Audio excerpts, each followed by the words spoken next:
Welcome back to more Nerd Radio, wherever you're getting your podcast as part of the BPod Studios Network, all over your social media at Nerd Radio 101, and of course, Wednesday afternoon on twitch.tv /Checkpoint XP. Look at that. He did it without us. I try to do it at least once. He had to officially say backslash. Everybody else is like slash. Well, Yes, yeah. So maybe don't backslash, just regular slash. Chuck is a little bit older than we are. It's true. It's true. Okay. I'm glad you brought that up because He's still typing in the HTTP. I am. I finally moved our email over. So if you want to email us, now our email is nerdradio101 as well as all the social media. But at gmail.com. Is it still at right? AOL.com? No, it is not. No, It's Hotmail. Hotmail. You've got mail. No. It's Gmail, right? But the reason it is Gmail. Okay. The reason I did that is to get us rolling in the next couple of weeks. We are going to have a YouTube channel where you can go and check out clips of the show and segments of the show if you want to see our beautiful faces. It's a handsome room. It is. I like the silence that came in the room. Deafening silence. Yeah, for sure. All right, I got a couple more comic book stories to talk about. One of them is a book that came out last week. I was telling you guys about the Harley Quinn book. Mm-hmm. Yep. And this one kind of slipped under my radar, even though I was very excited for it. And I didn't get to read it until later on in the week.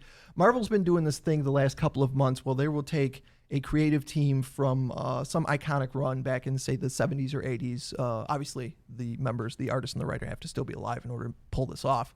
And they'll make a kind of a one-shot that takes place in a specific time frame when a book was huge. And the one that came out last week was The New Mutants. Mm-hmm. It is written by Chris Claremont and is drawn by Bill Sienkiewicz, who I only this year discovered that how much I enjoyed the New Mutants books. But it's called New Mutants War Children, and if you are a fan of 80s New Mutants comics, definitely highly recommended. All the different characters that you remember there, Ileana, Colossus' little sister Magic, and Warlock, and Doug Ramsey are all there. Kitty Pryde is in the book. And it's been a while since I've read Chris Claremont writing Kitty Pryde so well. Actually, it's been a while since I've read Chris Claremont writing almost anything so well. I was going to say, because you're kind of hit and miss on him, right? Every time he comes back to the X-Men, I don't enjoy it. And I think it's probably because when he was originally writing it, he didn't have editors on top of him. Being like X-Men, when they handed it to Chris Claremont back in like the late 70s, was a book that was on its way out the door. Ooh. Like it did not have a whole bunch of people reading it, and he turned it over a 17 or 18-year period into a book that was one of the biggest comic books in comic books. Our old production guy, Gags, like that was his jam right there, was Chris Claremont. And that's how I got into the New Mutant stuff, is just before he moved out to Florida, he gave me a bunch of comics. Like I did, he was like, give Al some comics and then take what you want out of the rest. And a big part of that was a bunch of New Mutants and X Factor comics that I really enjoyed. So when I saw this book was coming out, I was like, I gotta see this. It's gonna be cool. And it did not disappoint. It's a $4.99 book, which is a little pricier than usual, but they do that. Yeah, if you're a fan of the old 80s New Mutants, you're definitely gonna dig that. Next week is the Year of the Villain Joker #1. Okay. Written by John Carpenter, the horror movie director. Interesting. And I didn't know this until I was looking it up because I saw that it was coming out next week, and I wanted to see. I read like a little thing about John Carpenter writing, because I don't think John Carpenter has written very many comics, if he's written any. But of course he's done like The Thing and Escape from New York and a whole bunch of great movies. It's co-written by Anthony Birch, and if you don't know that name, he's the guy that wrote Borderlands 2. Oh, really? So you've got John Carpenter and Anthony Birch writing this book about the Joker. It's very interesting. Current continuity. I gotta see what that looks like. Right. I absolutely gotta see, because I love the writing in Borderlands 2. Like the humor and everything is just hilariously fun. So something to look forward to comic book wise. That's a thing that I don't know. Maybe if Worm pulls that comic for me, yeah, I'll get it, but I might not go out of my way for it. All right, well, let's talk about something that I feel very jaded, because I'm like, of course this was going to happen. Spider-Man's back in the Marvel Cinematic Universe. Yay. Yeah, everybody seems extremely happy about this, except possibly Sony. I was going to say, do you feel like this was Sony playing hardball, and then Disney's like, we don't need you? Yeah. They're like, we were going to make some money, and we can't make a decent movie. Right. No, it feels like Sony there was so much money on the table. I don't see how they could have not done this. Yeah. It just seems so silly to me. But the deal is, as far as I saw here, is that Disney's going to put up 25% of the budget for the third Spider-Man movie in exchange for 25% of the profits. And I remember the story we read a couple of weeks ago when they had their falling out. The idea was that Sony was putting up all the budget and taking all the profits from the movies because Disney got all the profits from video games and T-shirts and comic books and all that stuff. Yeah. And the Disney wanted a little bit more money because, of course, they need it. Yeah. But the end result is we will get our third Spider-Man movie. We will find out the big cliffhanger at the end of Spider-Man Homecoming. We will find out how that goes.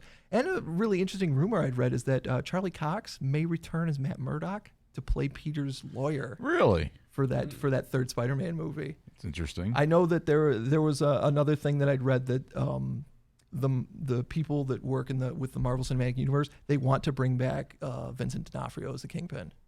They really, really enjoyed his Kingpin in the Daredevil show, and they want to bring him back. He was so good. Yeah, for sure. Well, I mean, that was kind of part of there was references made. I mean, the Netflix shows, they were supposed to happen in the same, and they were supposed to be part of the MCU. Yeah. So I mean, I don't think it would be silly to recast any of these characters.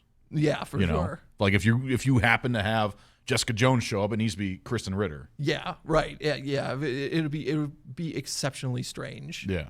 To have somebody else playing a character that you've already established. Though we are in our third Spider-Man. So. Well, it's true, but again, the other Spider-Men were not part of the MCU. So there's the argument I'm making again, that even though they were Netflix shows, and we all know that's why all these shows kept getting canceled on Netflix, is because Disney was, starting their streaming service, and they probably wouldn't renew any of these. For as many, let's take the shows, the television shows, which apparently they're going to try and merge better with them or make continuity-wise with the movies a little bit more than they have. But let's take the shows off the table. Okay. Disney and Marvel have been so good at casting these perfect actors and actresses to be the. Are there any that you guys think like they missed? Because there's so many. You look at Tom Holland as Spider-Man, and you're like, yeah, that's Spider-Man. Or you look at what is it? Chris Pratt and you can't I can't picture anybody else being that character. Like he's encompassed that character. Chris Evans has done a fantastic Captain America. Well, we've talked about on the podcast that I don't like Iron Man, but I enjoy the movie version because of Robert Downey Jr. Right. So, but is there anybody in the movies that is showed up? You're like, nah. God, off the top of my head, I can't really think of anybody. No. What about you, James? Not really. I'd have to go through. I'd have to see like a picture of all the actors and the characters. Right. Sure. And I mean, they got Agent Smith to be Red Skull, for Christ's sake. Like, come on, it was perfect. That was a really cool Hugo, casting. whatever his name is. Right. Hugo Weaving. Weaving, yeah. Yes. Have you guys seen anything about the? So apparently, while they were filming Avengers Endgame, the director started a fantasy football league with a bunch of the principal actors, and they're all playing for like different charities, and it's going on right now. It's let me see if I can pull it up here. The AGBO Superhero Fantasy Football League, it's called. You can look it up on ESPN. But each of them, like Chris Evans has a team. Paul Rudd is in there. Anthony Mackie, Robert Downey Jr., Karen Gillan, Ryan Reynolds, who was not in the Avengers movie whatsoever. But I like that Deadpool snuck his way in there, though. Yeah, of course he did. Chris Hemsworth, Chris Pratt are part of it. Tom Holland's got a team. Even Elizabeth Olsen has a team. But the fun part of this is if you follow any of these actors and actresses on social media, each week, whenever they're supposed to play each other, they will put up trash talk videos. Okay.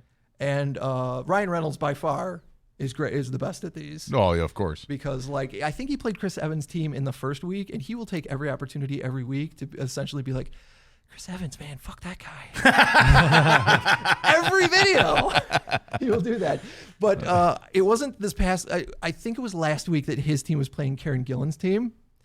And she went about making a video she's like, I'm not really good at this trash talking thing, but he said a lot of mean things about me. So I think actions speak louder than words. And she goes to the store and buys like a Spider-Man Lego figure and then puts it, like burns it with hairspray it's like, take that, Reynolds. And then there's this voice off camera. It's like, he's Deadpool, right? And she looks up shocked, like, he's which one now? That's pretty good. It's amazing. Amy Pond. Yeah, no, she's got great like comedic timing. Yeah. And if you're not already following, like Chris Evans and Chris Pratt and Paul Rudd and stuff like that, these videos alone are a couple minutes of entertainment every week. Yeah. You can check out for sure. She also when she edited the video at the end of it, they showed the Lego Spider-Man like burning and charred, and she dubbed in the part from Avengers Infinity War where he's like, "Mr. Stark, I don't want to go. I don't want to go." It was. And Disney made her pay for that. Probably. Yeah, for sure. That cost her $8 million. Last bit of Marvel Cinematic Universe I want to talk about is I saw this story that James Gunn has started filming The Suicide Squad, the sequel to the original Suicide Squad movie. And on the first day, Marvel sent him a scrapbook of all the stuff that they, like all these pictures and whatnot that they've done with Guardians of the Galaxy. He will be back for the third Guardians of the Galaxy movie. Like they're trying to do something to make him feel guilty that he's working for I guess the team now? I think so. Yes. Or just to try and poke fun at hey, we know you're working for the other guys right now, but remember, you're coming back, so don't say anything you can't take back. I don't know. Didn't he end up with DC because they tried to cut ties with him over the old tweets or whatever? Right. So they didn't want him anymore, and then he took the job for Suicide. I don't know. Yeah, but it was the timing is funny. It's a win for James Gunn fans. I haven't seen a DC movie in many, many, many years. Certainly none of this current wave, but that's one I'll jump in on because he did such a great job with Guardians of the Galaxy and creating a tone that is almost universally lovable. And I'm hoping he can bring something like that to the Suicide Squad. What was the last DC movie you showed up for? Did you do the Christopher Nolan Batman Dark Knight trilogy? Yeah. Okay. As a matter of fact, the third one would have been it. And okay. I wasn't a fan, actually. I liked the first two. Sure. A lot. The third one left me a little wanting. Yeah, Sure. I thought it was a little long.